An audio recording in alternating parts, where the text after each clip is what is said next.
कौन हो तुम? रो क्यों रही हो तुम?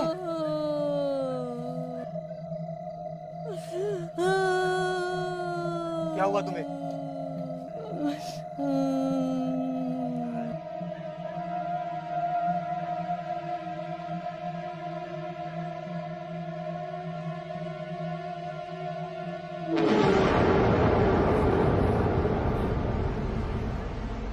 ये राज किसकी है? कुछ पूछ रहा हूं मैं, बोलते क्यों नहीं हो? खुद ही देख ले।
रविश की डेड बॉडी जंगल के बीच में मिली थी और रिपोर्ट के हिसाब से उसकी बॉडी पे किसी शार्प वेपन के निशान थे, लेकिन आसपास कोई मर्डर वेपन नहीं मिला। और ऐसे केसेस इस गांव में काफी टाइम से रिपीट हो रहा है, लेकिन अभी तक कोई लीड नहीं मिली है। तुम्हें क्या लगता है? अब जो भी लगेगा इन्वेस्टिगेशन के बाद ही लगेगा। वैसे मैं सोच रहा हूँ शहर वापस जाकर ऐसे एक जीप खरीद लो, बड़ा मजा आता है ये चलाने में, सच्ची।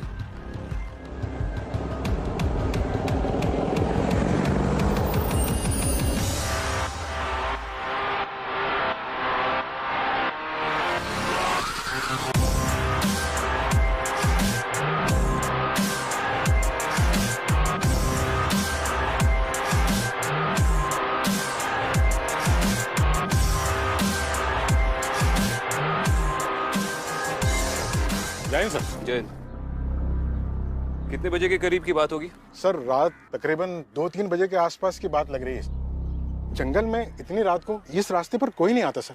पता नहीं ये यहाँ क्या कर रहा था।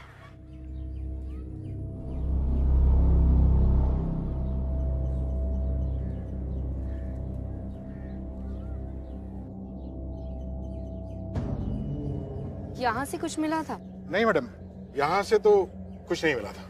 रॉबरी या आपसी दुश्मनी कुछ भी? नहीं सर, ऐसा कुछ तो दिखाई नहीं पड़ रहा, क्योंकि उसका पर्स और बाकी सब सामान उसके जेब में ही था। एक काम करते, सबसे पहले रविश के घर से छानबीन शुरू करते। ठीक है।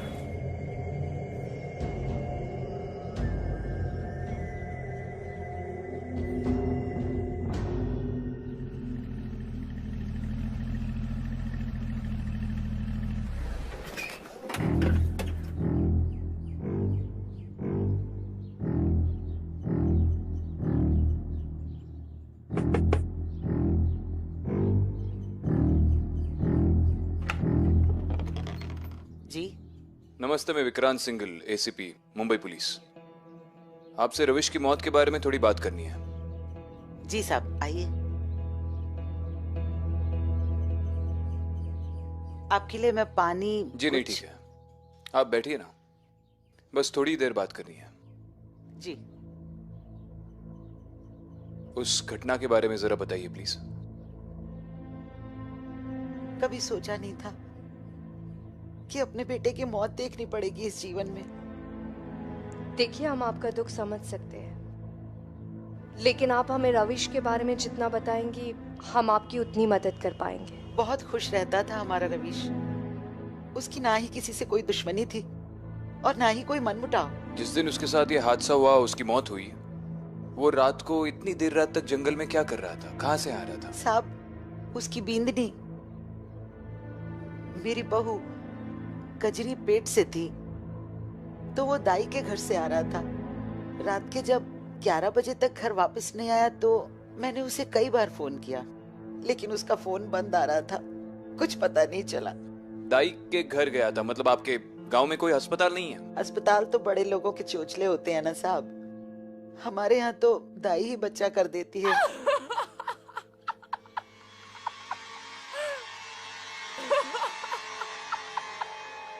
घर में और भी कोई है? वही है साहब, कजरी। जब से रविश गुजर गया है तब से उसके दिमाग की हालत कुछ ठीक नहीं है। वैसे बड़ी चौकी है हमारी बहू, लेकिन हमारी बहू की किस्मत में तो शायद कुछ और ही लिखा था। उसी रात को उसकी बच्ची गुजर गई और साथ ही साथ मेरा बेटा भी। मेरा बेटा और मेरी पोती एक ही रात में मिट्टी में समा गए। साहब हमारा तो वंश ही खत्म हो गया साहब। बहुत दुख के पहाड़ टूटे हैं हमारे परिवार पे साहब। हम कजरी से बात कर सकते हैं?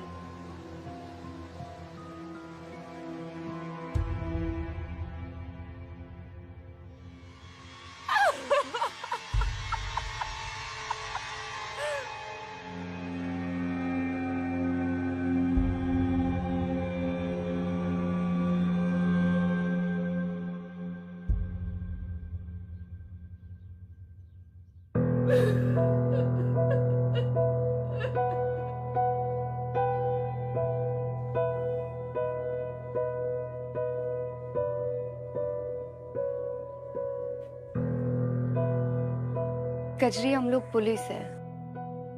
मुझे दुख है कि तुमने एक ही रात में अपने पति और बच्चे दोनों को खो दिया। अगर तुम चाहती हो कि जो तुम्हारे साथ हुआ वो किसी और के साथ ना हो, तो प्लीज हमारी मदद करो। तुम पूरी बात बताओ, उस दिन क्या हुआ था?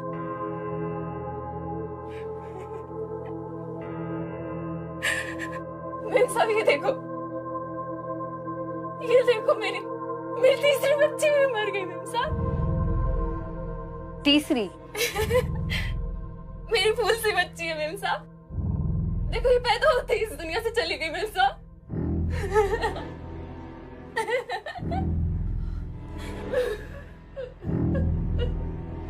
अदिति,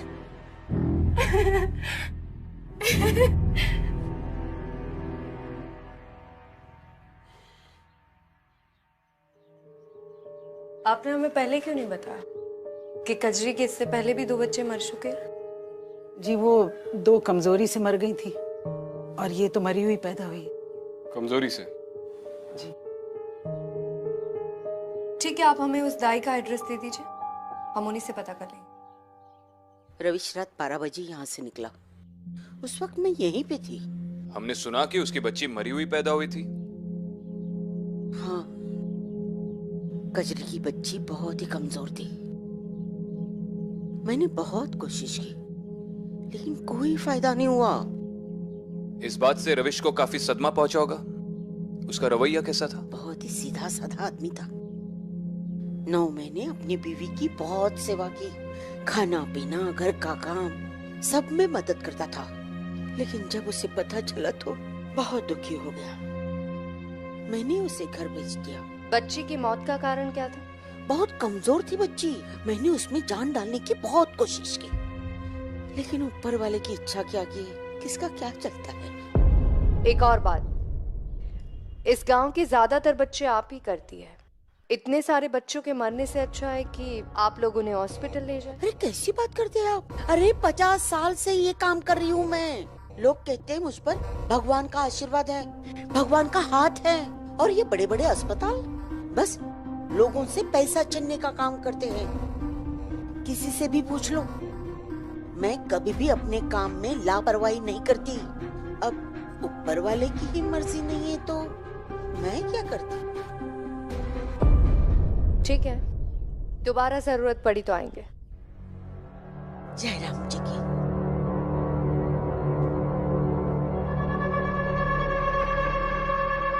ये गांव बहुत पिछड़ा हुआ है। आज भी गांव में लोग हॉस्पिटल की जगह दाई के पास जाते हैं। वहां जंगल में रविश मर गया और यहाँ पर उसकी बच्ची मर गई उसी रात। तुम्हें इन दोनों डेथ्स में कोई ताल्लुक लग रहा है?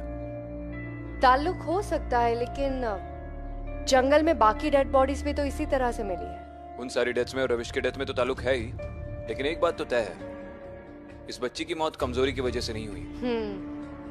हमें सारे केसेस में कॉमन लिंक ढूंढनी चाहिए।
कौन हो तुम? यहाँ क्या कर रही हो इस वक्त?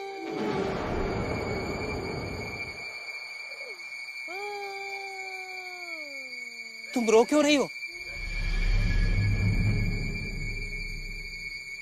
किसकी लाश है ये?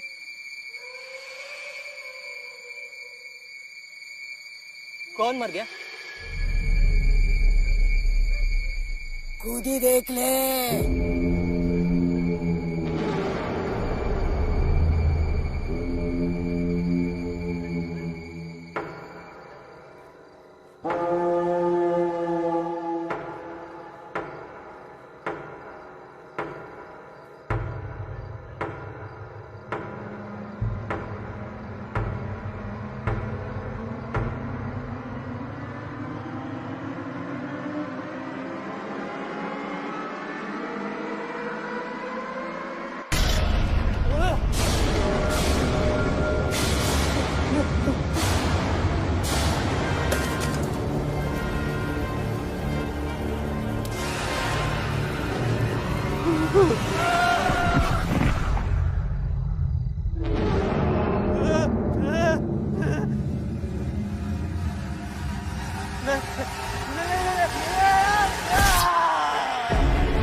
हेलो सर, अभी अभी जंगल में एक और आदमी की लाश मिली है। क्या?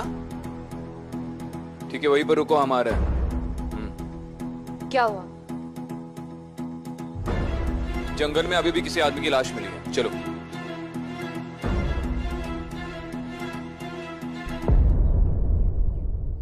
उसी तरह के घाव हैं। वार किसी नुकीली चीज से किया गया है। इसकी बॉडी को जल्द से जल्द पोस्टमार्टम के लिए ले जाइए, और रिपोर्ट बहुत अर्जेंट है। विक्रांत, यहाँ कुछ था, कुछ अजीब।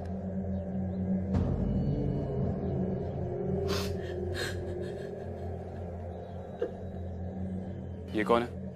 सर, इन्होंने बॉडी को आइडेंटिफाई किया है। इनका कहना है कि मरने वाला इनका भाई सुनीत है। नाम क्या है आपका? बरखा। भाई था ये आपका? हाँ सर। आपके साथ ही रहता था? नहीं सर, ये पास ही के गांव में रहता था। ये मुझसे ही मिलने आ रहा था। कल शाम को बात भी हुई थी मेरी, तो सारी रात नहीं आया सर। सुबह यहाँ जंगल में और कौन कौन रहता था इसके घर में? इसकी पत्नी कोमल। तो वो इसकी बॉडी क्लेम करने के लिए नहीं आई? सर हमने इन्फॉर्म कर दिया लेकिन अभी तक कोई नहीं आया।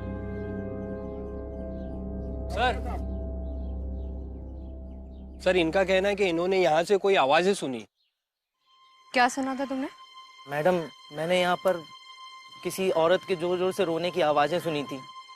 बाद में मैंने यहाँ पर आकर देखा तो ये आदमी यहाँ पर मरा पड़ा हुआ था। कौन थी वो औरत? देखा था तुमने उसे? वो काली साड़ी वाली औरत। काली साड़ी में औरत? उसका चेहरा ठीक से देखा तुमने? नहीं,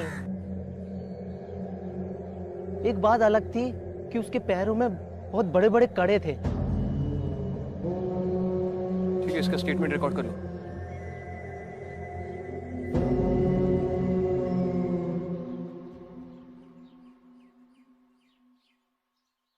अब तक ये सारे लोग मरे हुए पाए गए उस जंगल में।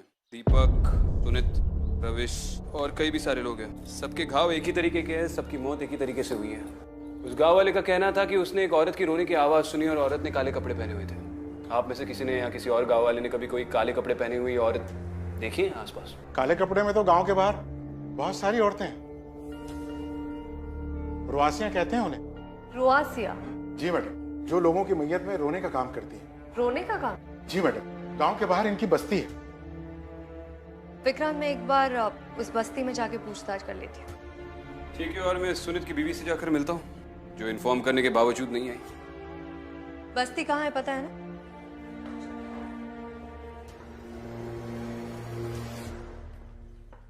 ये सुनित के घर का एड्रेस है तुम्हारे पास? यस। गाड़ी निकलवा।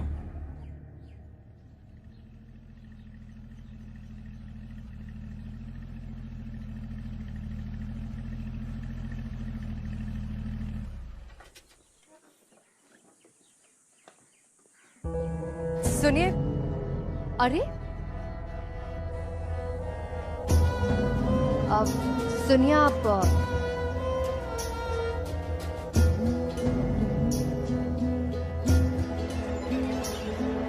आपसे बात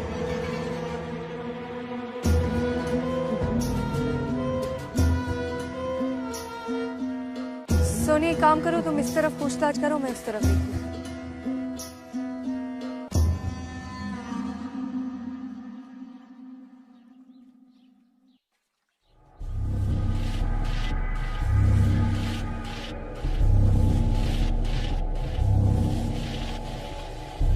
कोमल?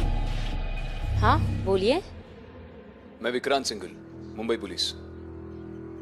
बोलिए साहब। आपसे आपके पति सुनित की मौत के बारे में बात करनी है। क्या हुआ, आप हंस क्यों रही हैं? और आप उसकी बॉडी क्लेम करने के लिए क्यों नहीं गई? हैवान की मौत का खुशी किसी नहीं होती साहब, और जब वो मरा था ना तो मेरे दिल को बहुत खुशी हुई थी। कोई गम नहीं है मुझे। आपके पति के मौत से आपको खुशी हुई है? हाँ,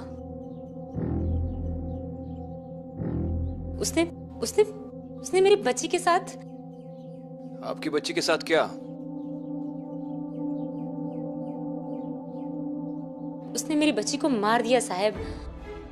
उसने मेरी सुधा को मार दिया। वो कहते ना साहब, वंश चलाने के लिए बेटी नहीं बेटे की जरूरत होती है। वही किया उसने। बहुत गिड़गिड़ाई मैं उसके सामने, बहुत हाथ जोड़ी, मत कर ऐसा, पर नहीं माना। एक दिन मैं किसी काम से बाहर गई थी, घर आई तो देखा कि सुधा उठ नहीं रही है। बोलता है मर गई सुधा। मार दिया मेरी सुधा को। लेकिन ये बात आपने जाकर पुलिस में नहीं बताई? क्या बताऊं सर साहब, पुलिस में कौन सुनता है? पुलिस वाले तो यही बोलते हैं कि तुम्हारा घर का मामला है, तुम सुलझाओ। किससे बताऊं, कौन सुनता है हमारी? इसलिए उसके मरने का कोई अफसोस नहीं है। हम उसे खंदा मिला, वही बहुत बड़ी बात है उसके लिए। और कुछ पूछना है आपको?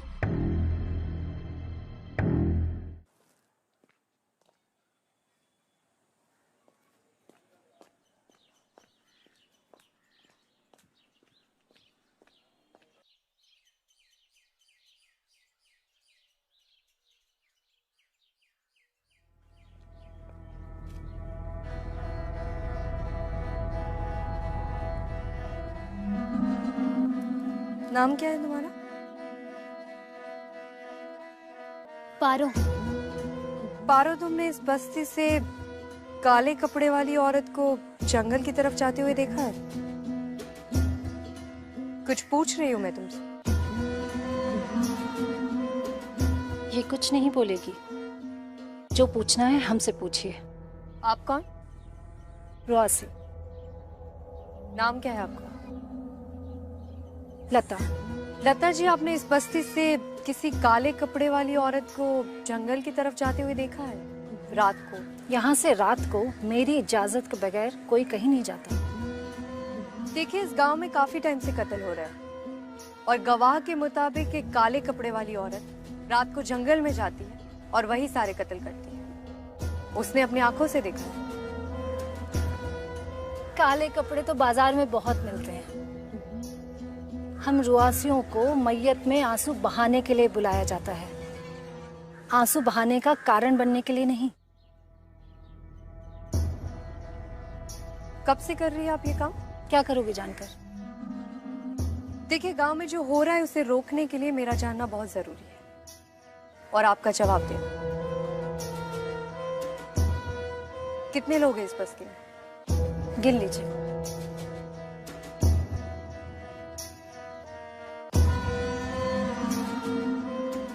लता जी, आपके परिवार में या इस बस्ती में कभी किसी के साथ कोई घटना हुई थी या किसी के साथ कुछ गलत हुआ हो?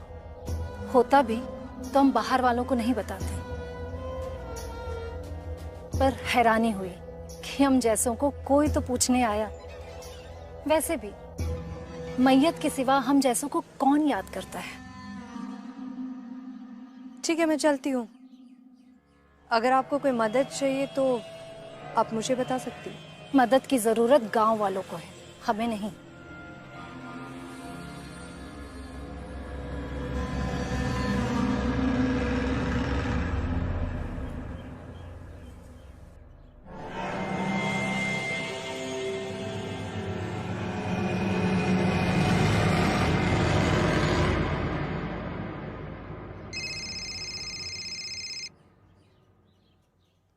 हाँ दीदी।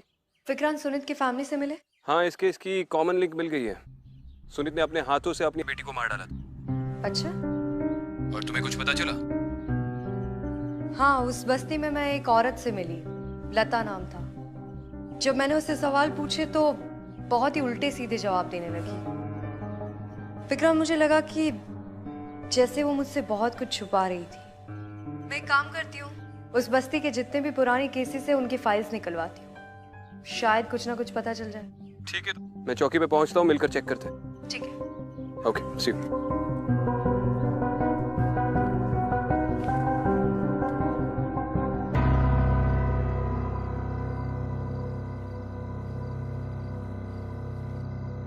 दाइमा, सब कुछ ठीक तो हो जाएगा ना? कोई परेशानी तो नहीं होगी ना?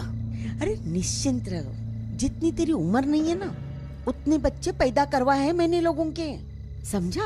कुछ नहीं होगा। अरे गलती हो गई, माफ भी कर दीजिए।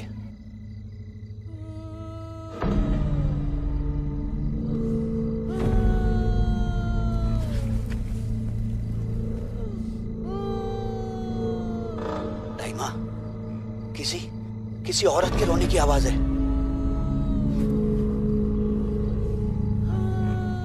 चल जल्दी जल्दी निकल, जल्दी निकल। संभल के। दाइमा, ये तो मेरी मोटरसाइकिल है। ये देखिए, चाबी भी मेरे पास है। लाइट कैसे चल रही है? मुझे भी समझ में नहीं आता। चलकर देखते हैं।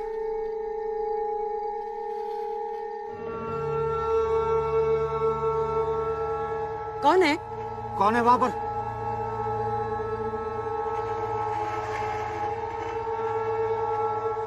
कौन है?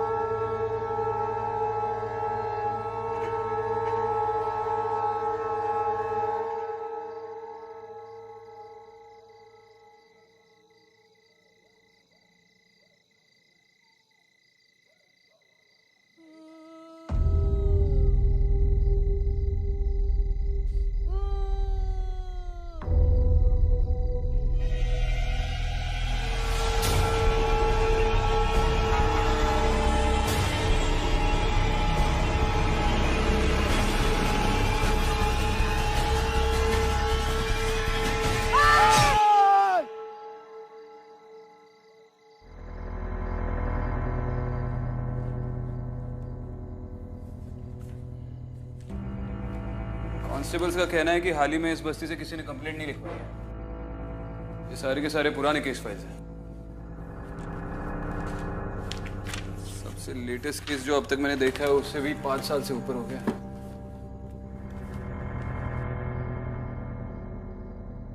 ये देखो, ये एक केस है 20 साल पुराना। रूपा नाम की कोई रुआसी थी जिसने यहाँ के लोकल जमींदार नरेंद्र सिंह की हत्या कर दी। और जब पुलिस उसे गाड़ी से बस्ती के बाहर जेल ले जा रही थी तभी गांव वालों ने गाड़ी को रोककर रूपा की हत्या कर दी है। उसका शरीर पूरी तरह से काट दिया गया था।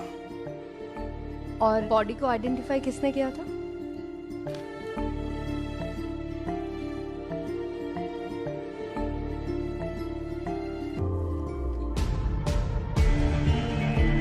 दत्ता।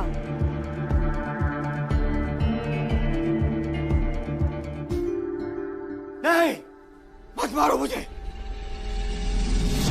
बाबा, बाबा क्या हुआ बाबा? मत मारो मुझे। बाबा नहीं, नहीं, नहीं, नहीं। सर अभी अभी फोन आया है, जंगल में फिर से एक आदमी पर हमला हुआ है। एक और मर्डर? नहीं सर, वो जिंदा है, अपने घर पे है। चलो ठीक है, फटाफट गाड़ी निकालो। Okay sir.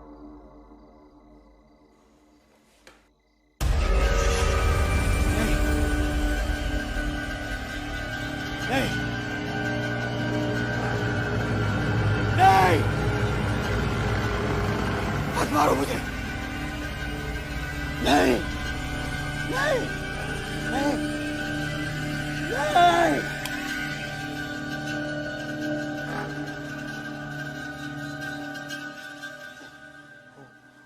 वो मुझे मार डालेगी। बाबा क्या हुआ?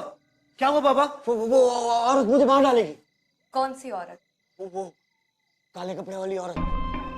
कब से चल रहा है ये सब? अभी थोड़ी देर पहले से ही। मेरी बीवी को ना बेटी पैदा हुई थी, लेकिन वो मरी हुई पैदा हुई और उसी का दाह संस्कार करने के बाद बाबा दाई माँ को घर छोड़ने जा रहे थे, लेकिन जब वहां से रात को लौटे तब से उनकी ऐसी हालत है। डिलीवरी के टाइम पर तुम कहाँ थे? मैं बाहर गया हुआ था। जैसे यहाँ पहुंचा तभी मुझे पता चला कि मेरी बेटी। ठीक है, ख्याल रखो अपने पिताजी का। बाबा, अदिति, इसे बिल्कुल भी भनक नहीं लगनी चाहिए कि हम सब कुछ जानते हैं, लेकिन इसे अपने गुनाहों की सजा तो मिलनी ही चाहिए, और उस दाई को भी।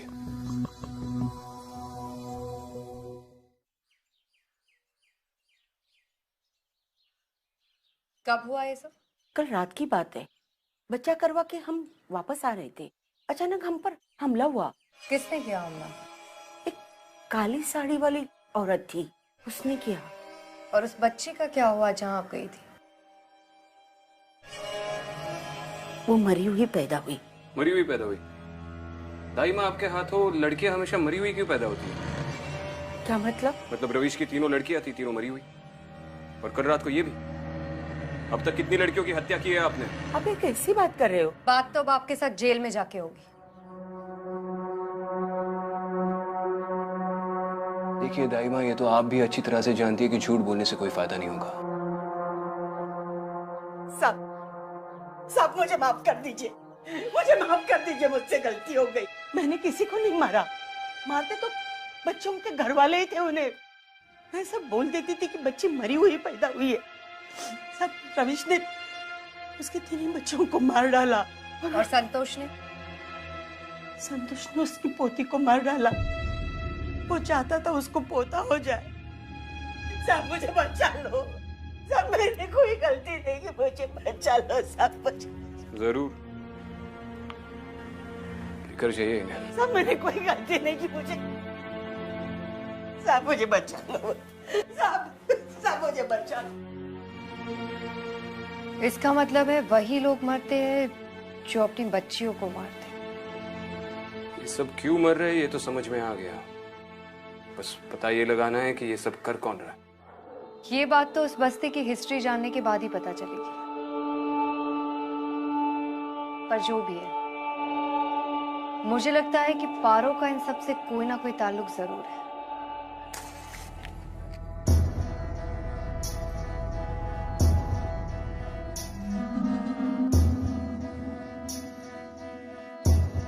लता जी, मुझे आपसे कुछ बात करनी है। देखिए, इस गांव में जो कुछ भी हो रहा है उसे रोकने के लिए मेरा आपसे बात करना बहुत जरूरी है। रूपा के साथ क्या हुआ था?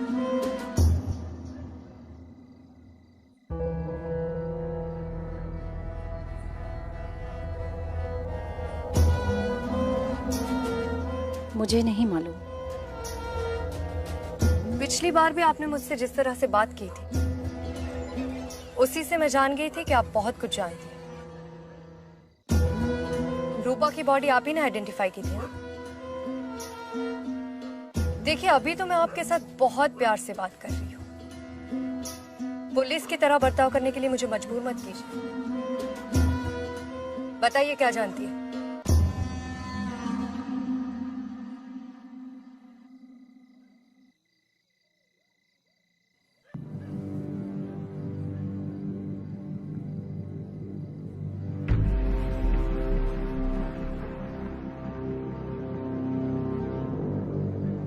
पारो, तू अंदर जा।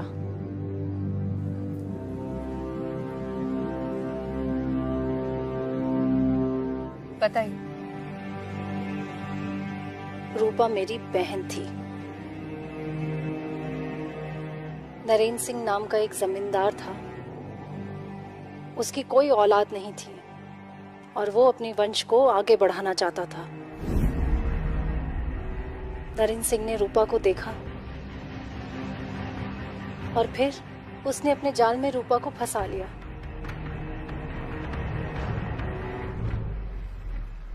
फिर रूपा गर्भ से हो गई।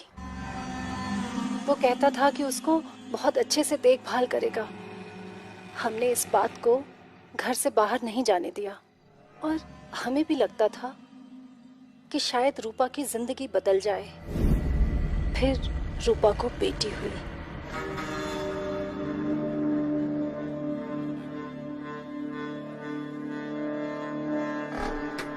नरेंद्र सिंह अपनी बच्ची को जान से मारने के लिए खुद वहां आया।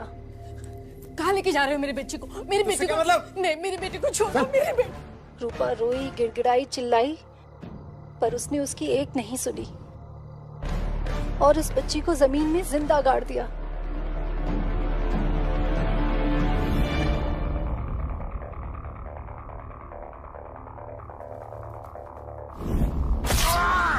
इस बात का बदला लेने के लिए रूपा ने नरेंद्र सिंह को मार डाला। जब रूपा को पुलिस जेल लेकर जा रही थी तो गांव वालों ने रूपा को मार डाला, पर मैंने रूपा की बच्ची को बचा लिया। वो जिंदा है। कौन है वो? पारो।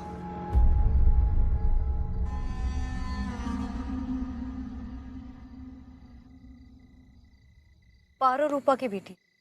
हाँ।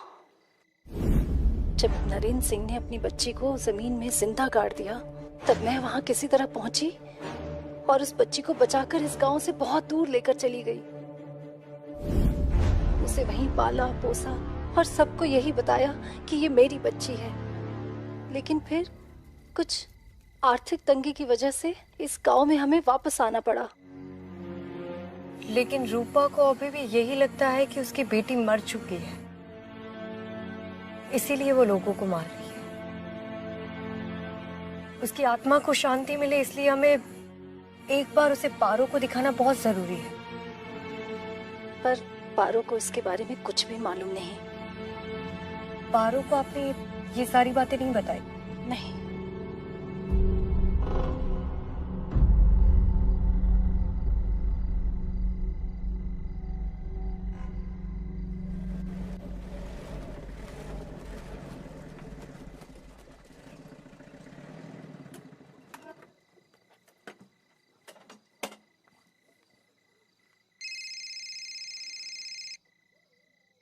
आदित्य, कोई लीड मिला? विक्रांत, वो काले कपड़े वाली औरत का पता चल गया। वो रूपा की आत्मा ही है, वही सबको मार रही है। वो नरेंद्र नाम के लड़के से प्यार करती थी। उन दोनों की एक लड़की हुई, लेकिन नरेंद्र को लड़का चाहिए था और उसने उस बच्ची को मार दिया? हाँ भी और ना भी। मतलब? जो गलतफहमी अभी तुम्हें हुई, उसी गलतफहमी में रूपा भी है। लता ने मुझे बताया कि नरेंद्र ने अपनी बेटी को जिंदा गाड़ दिया था, लेकिन उसके जाने के बाद लता वहां पहुंची और उसने उसको बचा लिया। वो अभी जिंदा है और वही पारो है। और जब तक ये पारो रूपा के सामने नहीं आती तब तक ये सिलसिला चलता रहेगा। एग्जैक्टली। इसका मतलब वो संतोष को भी मारने की कोशिश कर सकती है। मैं अभी संतोष के घर पर ही आया हूँ उससे बात करने। तुम एक काम करो कि जल्द से जल्द पारो को लेकर यहाँ पर संतोष के घर पे ही आ जाओ। ओके।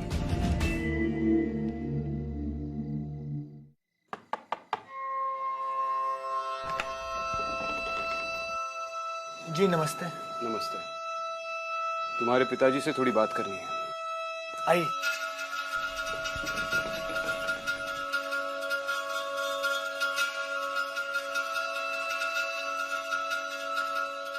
क्या बात है, अभी भी डर लग रहा है कि वो औरत आकर आपको मार देगी? हाँ साहब, वो आएगी, वो जरूर मुझे मार डालेगी, जिंदा नहीं छोड़ेगी साहब। तो फिर संतोष जी बैठे बैठे ये भी क्यों नहीं सोच लेते कि आखिर वो औरत आपको क्यों मारना चाहती है? मतलब ऐसा क्या किया आपने कल रात को जिस वजह से उस औरत ने आप पे हमला किया? साहब हमने कुछ नहीं किया था, हम वो जंगल के रास्ते से आ रहे थे, बस अचानक कहां से वो सामने आ गई और हमारा ये हाल कर दिया। वो तो चाहती थी कि हम जान से मरे। वो सब तो मैं जानता हूँ, लेकिन क्या करके आप जंगल के रास्ते से आ रहे थे? ऐसा क्या किया आपने? नहीं वो हम तो बस पानी। शुक्रिया बाबा।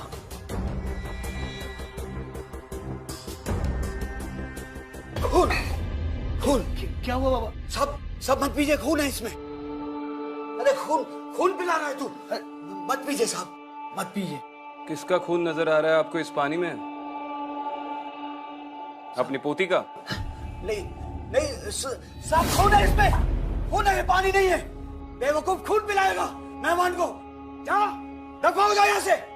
अरे घर में नहीं, घर के बाहर जा, वरना फिर मुझे खून पिलाएगा तू। जा।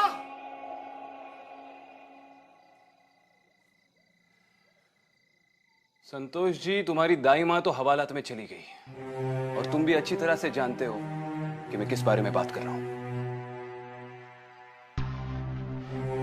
सर यकीन मानिए, मैंने किसी को नहीं मारा। संतोष देख, तेरी उम्र का लिहाज कर रहा हूं, वरना तुझे इतना मारता कि दुनिया भर बेटी बचाओ का नारा लगाता फिरता। अपने पोती को मारा तूने। नहीं।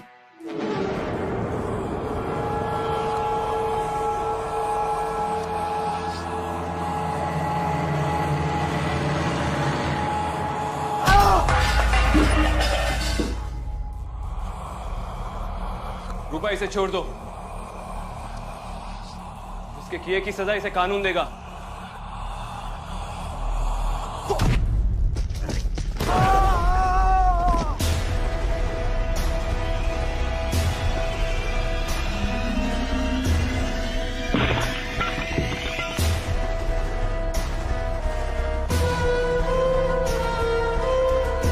और रही तुम्हारी बेटी की बात, तो वो अभी भी जिंदा है।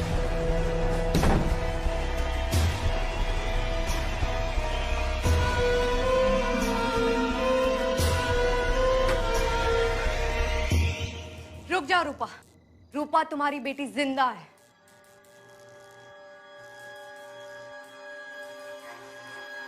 तुम्हें गलतफहमी हुई है। नरेंद्र ने तुम्हारी बेटी को जिंदा गाड़ दिया था, लेकिन तुम्हारी बहन ने उसे बचा लिया था और वो यही है तुम्हारे सामने। यही है तुम्हारी बेटी पारो।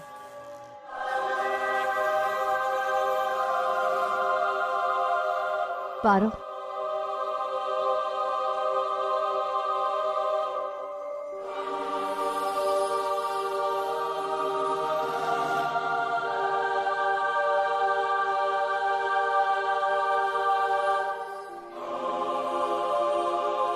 माँ,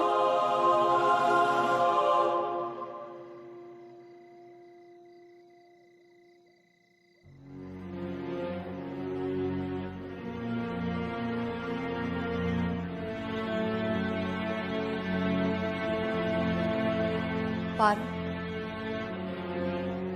हो सके तो लता को माफ कर देना। उसने जो कुछ भी किया है तुम्हारी भलाई के लिए किया है।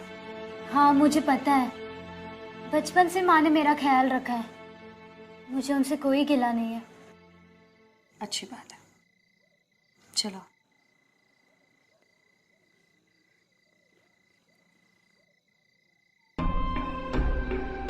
वो औरत मुझे मार डालेगी। ये औरत मुझे मार डालेगी, मुझे मार डालेगी।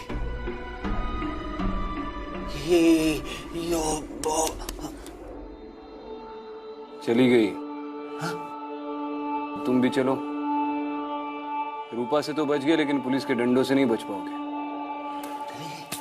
चल।